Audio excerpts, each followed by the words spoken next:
give it up for Rumba 405.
All right. Hello, everyone. This is Diamond and Rare, and we are back at it with the live discussions with Diamond podcast. This is episode 181, and what you just saw was a performance from BIG Houston in 2021 featuring Rumba 405 representing Oklahoma City. And everyone, thank you for coming out and showing love. Just letting you know that this episode is sponsored by Tu Bachata Radio as well. We are available on Spotify, YouTube, Facebook, and also other streaming platforms. And honestly, I have the pleasure and honor here today to welcome a gentleman here that, for me, I've been learning more about, especially through Facebook, seeing his influence, especially in Oklahoma City, realizing as well, he not just only does salsa, but is also getting into the bachata world and has been really exposing his city to people like Alex and Desiree and so much more.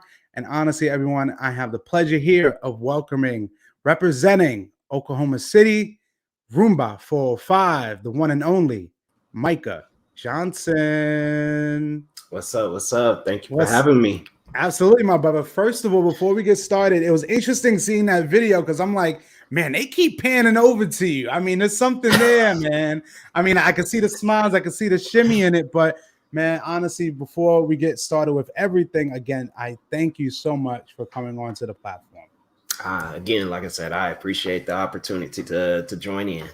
Absolutely, man. And for me as well, as we've talked as well privately, the focus here really is helping expose and showcase and better understand really the influence of dance, especially in Oklahoma City. It's not just known for the thunder. And it's not just known for being almost 2 hours away from the Texas area, but also realizing that it does have a history, it does have a journey, and people like you helping, further the culture, further the community.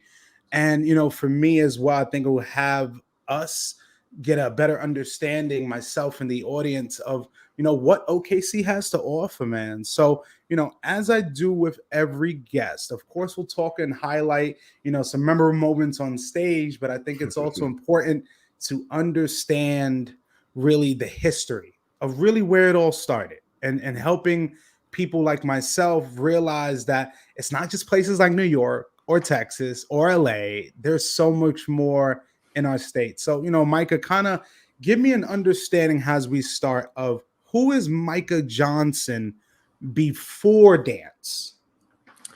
Well, Micah Johnson, I've always been a very, very competitive individual, playing basketball, football, ran track, cross country in school.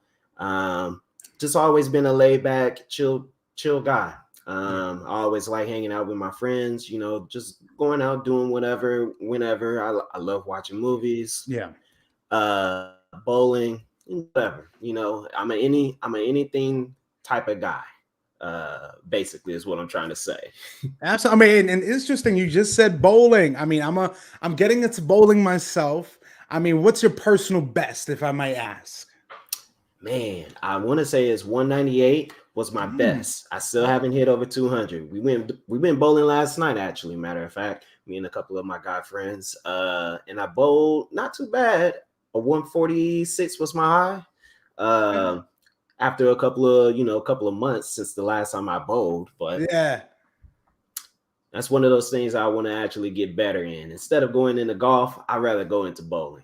Wow, that's very interesting. I mean, as well, I think any sport really helps kind of build a sense of discipline. But also through my research, I realized, you are a basketball fan, a former basketball player yourself. So what was those moments like for you? I mean, I think if we go back, I seen you were part of a team called the Generals. I mean, back in those days. But what was that like for you during kind of your basketball years?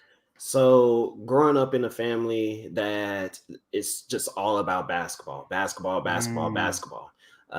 Recently, you may have seen that I had posted a video about my grandfather. Yes.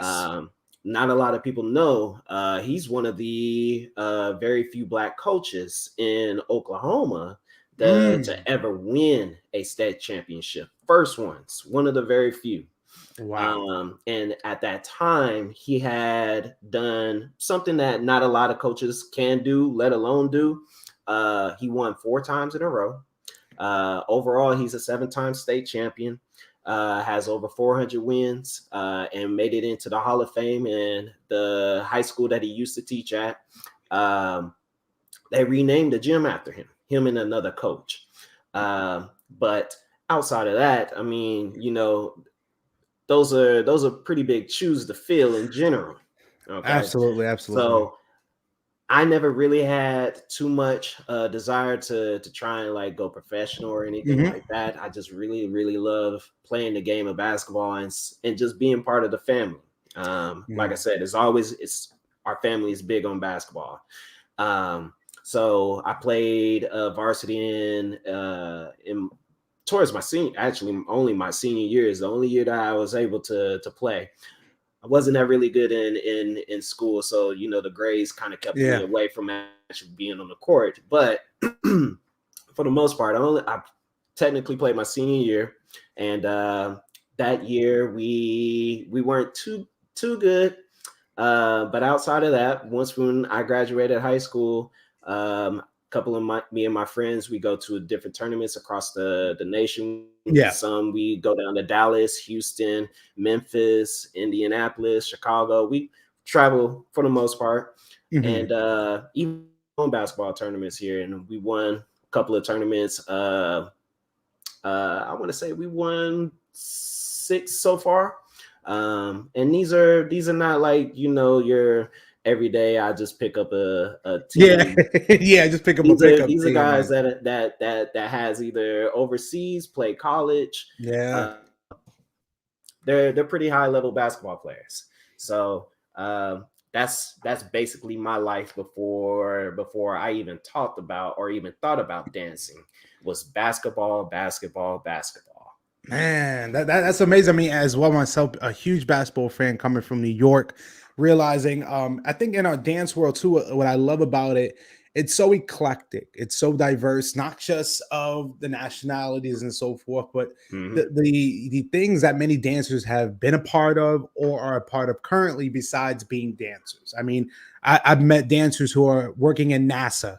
I've met professional ball players who now transferred into becoming dancers. I've met actors and such. But it's always amazing to understand kind of the life before the dancing, before the videos and performances and the tech rehearsals. So now my question to you is, how did that first class or that first instructional class even come about? And was it salsa or bachata?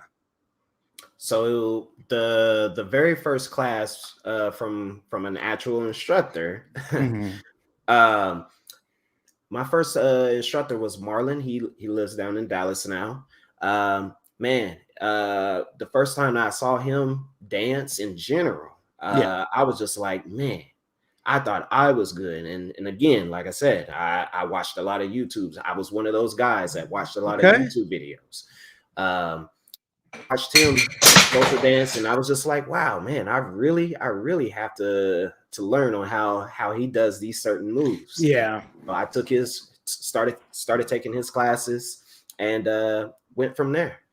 Man, and so and it's interesting because I've met many people, I've talked to many people who I've done podcasts with or personally, and there's always that moment, maybe your first class or first initial your initial introductions, that it can either make you want to keep doing it or it can kind of push you away and like, you know what, this is not for me.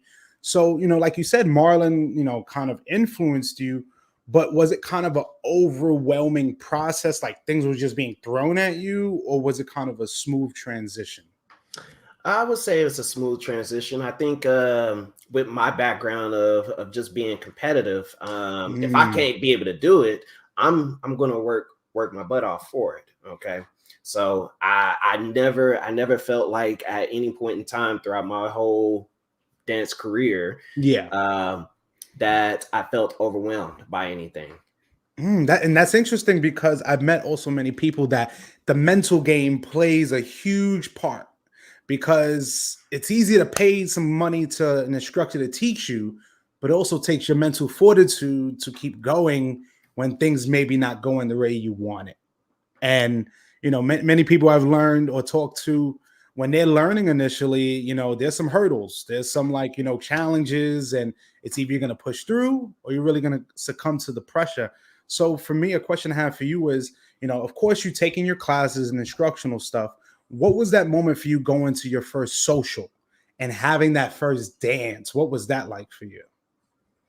Man, I was nervous because I had to change my whole mentality of, Mm, well, I can't be doing this, I can't be doing that. mm. So a lot of my dances were just Yeah. basics in place. And then probably the second or third time that I went, I learned on how to do a right and a left turn, and That is. that's what I rolled with throughout the whole time. And I was just like, man, I'm Mr. Rico Suave out here. So Hey, and I tell you this, man, the fundamentals, whether it's in basketball, whether it's in dancing, you gotta have the fundamentals. Many people think too that I've met, they think taking a few classes, learning a few combinations is gonna take them everywhere, but that's not true.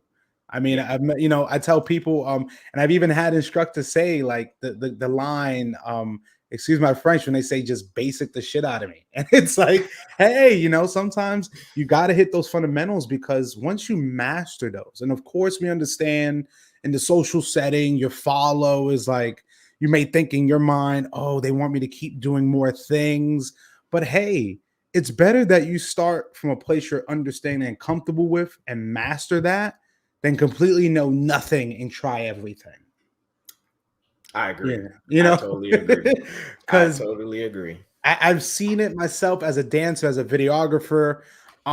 This goes for follows. And understanding is, I tell everyone, whether you're lead or follow, everyone starts from somewhere. Everyone starts from the beginning. And there's always that dichotomy or that issue of, oh, this person is just doing basics. And hey, I'd rather be doing basics and be on timing than literally just throwing a person and have no timing whatsoever. Yeah. And that's one of the things I always try and focus on is that my timing is on point. If not, to me, what's the point of trying to bust out an advanced move if you can't even keep the timing? I love it. I love it. So then, of course, then being from OKC, when was that initial point that you took it from just taking some classes, finding some interest, going into the social setting? When was that point for you that you decided, hey, maybe I actually want to start performing? So again, in our conversation earlier about the team, Jesus Munoz had joined a team that was a franchise team from Dallas. I don't know if you're familiar with Johan from Dallas. Johan Rojas, or which there's many. I mean, I've met. Are you talking about? Do they do a social at like a? Do they do socials? Do they do? Is it a brothers? No, it's him and his wife. He had Johan Ibanez. That's his name. Yes, I don't want to butcher his name. I think it's Johan and Alyssa. Correct. Okay. Yes, I definitely know who you're talking about. So we had their franchise here in OKC, and I had joined because of him and Marlon again. And at this point in time, I had gotten kind of a big head at that point, and I was just like, I'm not coming to practice or anything like that. You were Allen Iverson, the situation, right? Practice. Okay. Practice. Yes. So I was that kind of a guy at that point in time. And then once when things kind of like fell through, we no longer had that franchise here as an option. And what had just started up at the same time, possibly, I don't know the whole exact story, but we also had a Yamalea franchise team here. So Jesus Munoz had moved over to a different studio, and had told me, hey, you should join this team. So I did. And excuse me.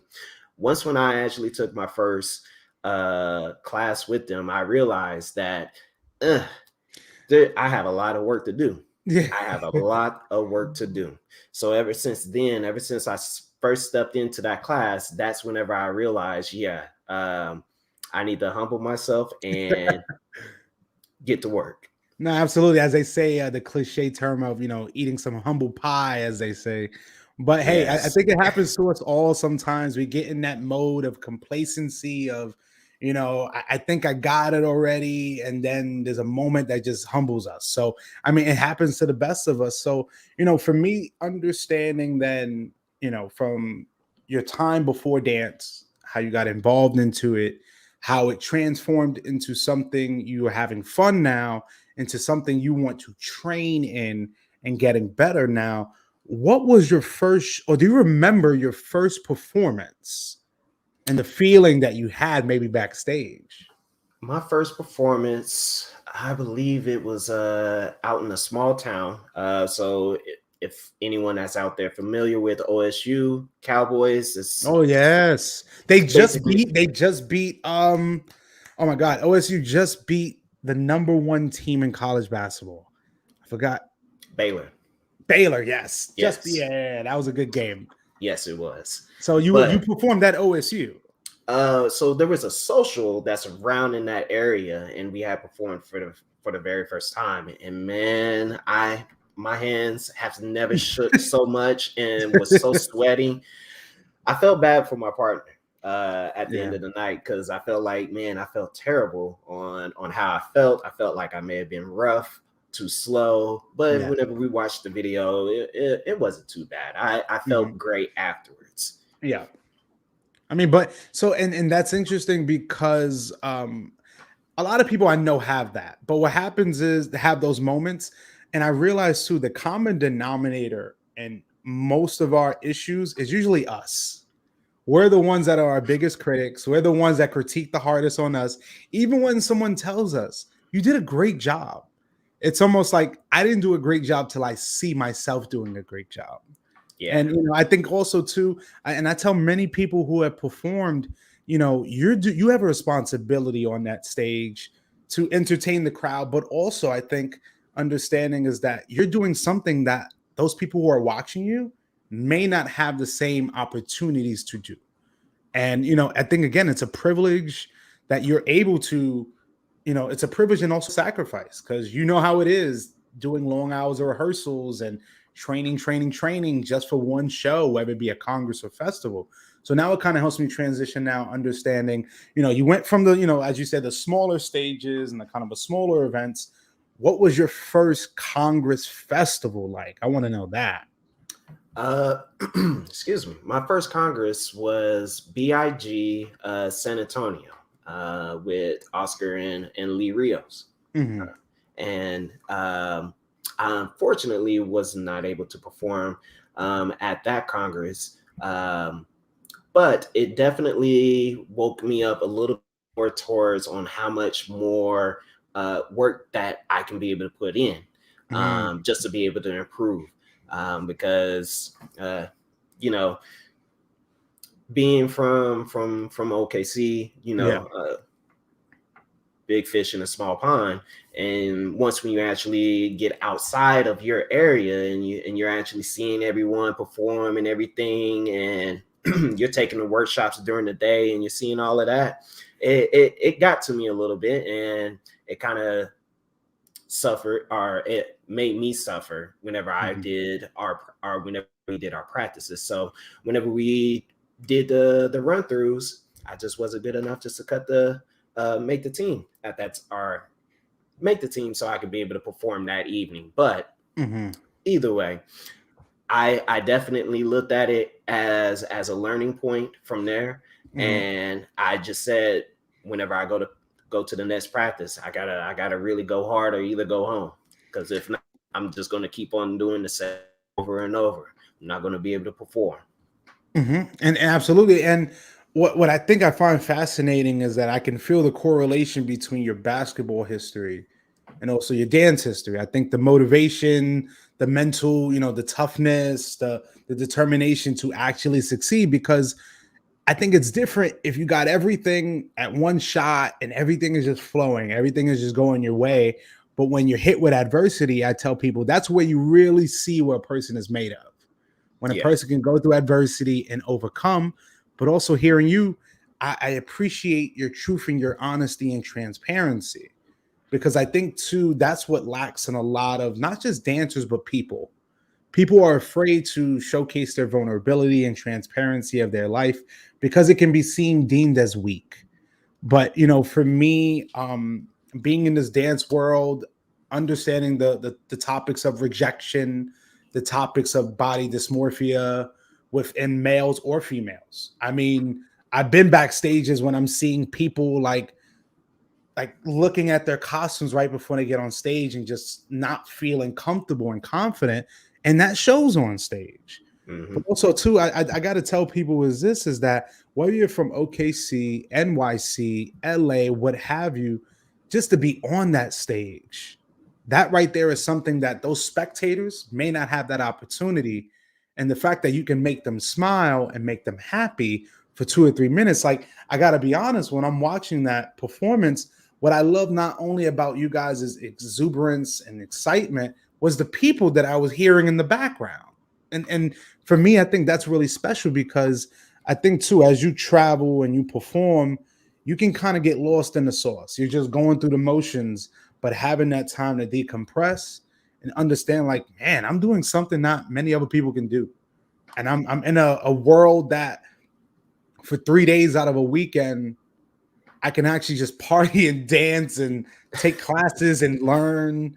Because, like, hey, when people say, oh, I'm going to a congress or festival, who's never been a part of it, it's until they become or put themselves in that position, they understand, like, oh, it's all fun. But imagine if you're a performer like yourself. You want to go to a social till 3, 4 in the morning, not realizing you got tech rehearsal at 8 or 9. Then you still got probably rehearsals with your team. You may be lucky to go to a pool party. You may be lucky, and then showtime. Yes, it's a whole craziness. But my question to you now, is really kind of now fast forwarding, understanding. Like I seen this video in 2021, which was the BIG, the Houston that we just saw, you know. And my question to you is, because we've talked as well that the transition for Roomba 405, you took initiative and you took control, the ownership of that after Jesus Munoz. What did you ever like have that moment of looking back and saying, I did this? I actually am part of the promotion and exposing what OKC has to offer. Oh, absolutely. I take pride just because of the simple fact that I still live here and I'm trying to help bring us up as a dance scene for people that want to try and travel and come to. That's my ambition, my goals is that I want OKC to be known more so than just because they just only the Thunder or they got Sooners or in football and stuff like that. I want us to be known in the dance scene that we actually got some pretty good dancers here. Absolutely. I mean, and even to kind of now fast forwarding before we get into our segment called the randoms, is I recently saw that you were able to bring aboard people like Alex and Desiree to OKC. And I believe, again, man, Micah, that's special because that shows your initiative of really trying to bring more further education to your community. So what was that experience like of having Alex and Desiree in OKC? Man, so they're the second artist that I've brought. I brought another artist before by the name of Yayita. You may be familiar with her from Houston. Yes, Yayita. Yes, I've seen her. Yayita Mary, I believe that's her name. Yeah. I definitely know who you're talking about. Brought her before, but this time around, I mean, this was a little different, and I'm not trying to put anybody down underneath or anything like that. But whenever you're saying Alex and Desiree, that's top of the food chain in terms of the bachata world, Yes. So I'm not a promoter or anything like that. I don't know how this game goes. I don't know what's what to do, what not to do, what to say yes to, what to say no to, or anything like that. So whenever I had initially contacted them and we got this contract signed up and everything, and I started promoting, I was expecting a little bit more buzz or excitement for them to come. AKA, I was looking at the ticket sales and I was just like, I don't know about this. I don't know if this is going to work or not. And then as time kept going, getting closer and closer, and I was just like, man, I don't know if we're even going to have enough people to even cover at least one flight or anything like that. So after a while, I had gotten in contact with Alex, and basically he talked me off the edge because I was just ready to just be like, you know what, let's try another time. I don't know if this is right now the good. Sooner or later, after speaking with him again, like I said, he basically said, I mean, it's going to take time. People are going to come. They're going to come. And sure enough, towards the last 2-3 weeks of advertising, ticket sales went out of the roof and everything. And a lot of people from the states that's connected to us, from Dallas to Kansas. We had Wichita, Kansas City people. And I believe even some from Houston, from what I saw. May not be sure, but we did it. We had enough just to be able to where I was very satisfied. I was super satisfied. I did not do this for any type of profit or anything. If I'm being transparent, I did not make a profit, but it was happy for me. I was happy enough just to see that there was 35 people that came to the workshop wanting to learn and get better as a dancer. So that made me happy. And then having the social as well that we had, a lot of people came out and came and danced. And again, a lot of people loved it. They loved the whole weekend. So having them, hearing that, it's definitely encouraged me more so just to be able to bring in additional artists. Absolutely. Because again, people like Alex and Desiree that I've known for years, they have built their brand, but they also understand the markets. And realizing too, I think it was great that they came, they showed out, and then again that further adds to the promotion of, hey, a small city or a small place like OKC actually can bring artists like this. And like you said, you're having the support of the surrounding cities and states around you. That right there shows a collaboration. It may start off small, but the grind of it and keep going with it is only going to build more hype. And like you said, initially it's a little nerve wracking because it's a different world when you are now a promoter or organizer. I think many people don't realize that. It's so easy to be like, hey, I'm going to this event. But when you're the person that is hosting the event, paying for things, it's a whole different world. But again, moments like that and seeing the end result, again, I'm proud of what you're doing. I see it from afar, of course. But again, just thanking you for what you're doing, because again, you're doing something that maybe someone else wouldn't be able to do. So, hey, your contributions definitely go a long way. And so, at least now, last question before we get into our last segment is, what do you see really now for the future of yourself, Roomba 405, years later? I mean, in 2022 and really beyond. I mean, the end goal for me is hoping that I can help inspire some or younger people than me. I'm 32 years old. Mhm. I don't want to be doing this forever.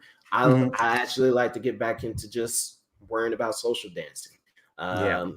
teaching and bringing in artists. To me, it's kind of stressful, but I love the social dancing aspect of this whole game. Okay. So my goal is that at some point in time, I hope that someone becomes inspired by either me or someone else, by someone else in our dance Mhm. community, uh, and help grow the scene as well. I mean, we have a lot of people, a lot of leaders here in OKC that's already doing it and been doing Mhm. it for a long time, longer than I have.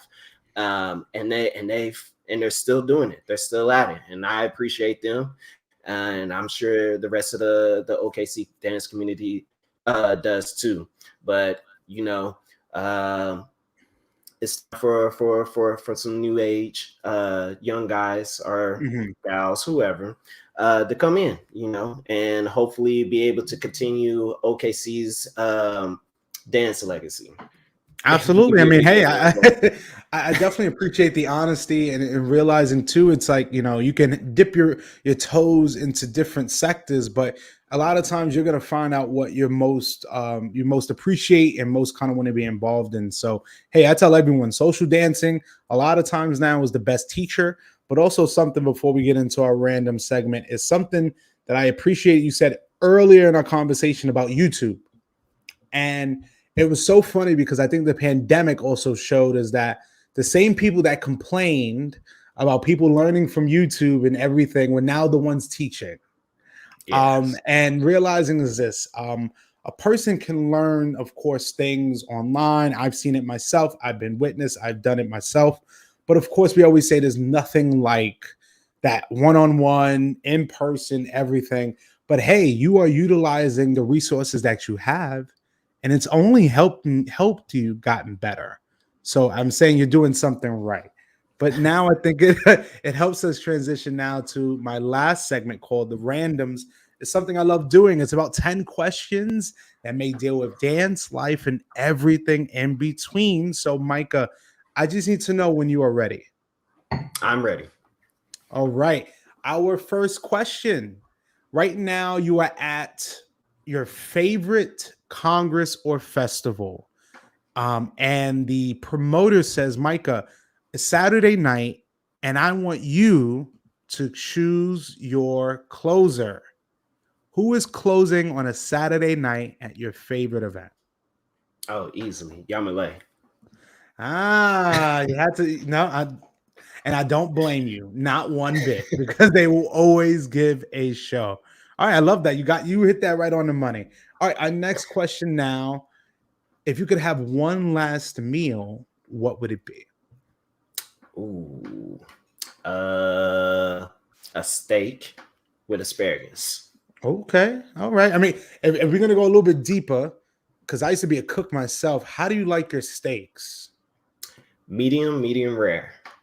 Okay. All right. I like that. I like that. I'm glad you're not like a totally well done person. So Oh, nah. I can't trust anyone with a well done. I'm sorry. All right. Next question here is can you what's your feeling about the Cowboys? Oh, they're terrible. They're terrible. They're a terrible team. They're not America's team. Definitely not. Definitely not. Definitely. I'm just I live in Cowboys Nation, basically in Oklahoma, and I Mm. gotta continuously hear on how everybody loves the Cowboys. No one loves y'all. Y'all can't even win. So Hey, I bye. mean, you definitely are not saying any lies right now because I mean, if Stephen A. Smith has said it, and I'm a Giants fan, but I mean, the Mhm. Cowboys they love to disappoint. I'm Oh, sorry, I love my Texas people, but we got to be real. Cowboys are not winning it with Dak Prescott, Ezekiel Elliott. I mean, God damn it, bring back Tony Romo for all I care. You know, it still is not going to change. Maybe Michael Irvin can come back, and maybe we can have back, back in those days. But hey, Texas don't hurt me. All right, next question now. Let's bring it back to dancing. And like you said, you're a big social dancer. So this question should definitely come in handy. What's a big don't for you on the dance floor? And we're talking about you're picking up a partner, you're on the dance floor. What is like a huge like pet peeve of yours when someone you're dancing with? um, that's a really good question. I don't really have any pet peeves. I just hope that the follow is light, On timing? and on time. You know what? Let's just stick with that. Timing is definitely going to be my biggest pet peeve because that's something I always talk about with my students. So yes, Hey, timing, yes. I would say timing and hygiene, I think is a very important because we understand being in those congresses and you've been dancing an 8 minute salsa song for like Yes. 3, 4 times. Yeah, it can it can get a little sweaty and hot in there. So I definitely appreciate the timing because you don't want to dance a 8 minute song from a band and that person's on four. So we Man, yeah. the worst. Definitely. All right. So this one here also, I'm gonna give you the option. You're at a congress or festival, and the DJ says, "Yo, man, I want what's a song you would love to play at the end of the event to kind of close out tonight." So, what's your closing song during the social you're at? So I don't know on how everyone views music Mhm. in terms of the length. One of my favorite songs is Louis Ramirez, Luvia. Mhm. It's about 7 minutes long. Yes, yes. Love that Oh song. man. I've only been able to dance in one time at the Phoenix Salsa Bachata Festival. Thank you, Ed and Lawrence. Uh, Only one time, but that would definitely be my closing song. I love Uvia. And hey, 7 minutes, 8 minutes, as long as you're enjoying the dance with your partner, that's all that matters. All right, Yes. Micah, I think this one should be interesting. Describe yourself in one word. I'm going to say competitive. Hey, I Compet- don't, I don't, I definitely appreciate that. I mean, especially going back to your basketball days, who likes to lose? I don't think anybody likes to lose. So no, all right, no, not this that at all. next absolutely this next question should be very interesting. We're gonna go back to your basketball days. Who is your favorite basketball player of all time? You know, uh, I'm going to just go ahead and stick with Tim Duncan. He's always been my favorite player. Keep the game simple. Thank you. Put the ball in the hole. Pass the ball if you ain't don't have the shot or the mismatch. Just keep the game simple, and that's what I like about Tim Duncan. Man, I love that answer, man. Tim Duncan, sometimes I feel like he's just forgotten sometimes. But when we're talking about San Antonio Spurs, you can't forget Tim Duncan. You got Oh your no, Manu Ginobili's, you got your Tonys, you got your David Robinsons.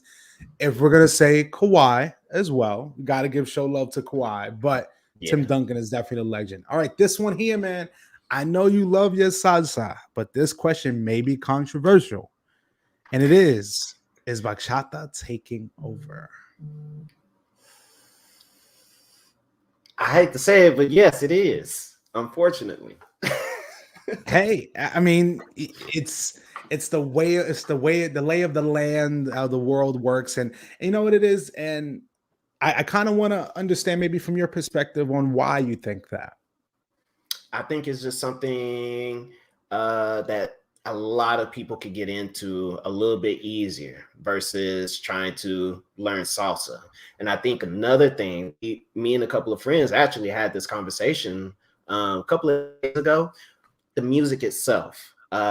If you don't speak Spanish or understand Spanish that much, like myself, you're probably going to be more than likely to love bachata because of the simple fact there's more remixes out there that are English mixes, and you understand the lyrics. So now you know exactly on what they're talking about in the song and how you should feel while dancing. So I think that's the reason why bachata is a little bit easier to take to get into, let alone why it's taking over. Hey man, I definitely appreciate that answer because hey, in New York, I was there to see it. I remember when bachata was in a small room.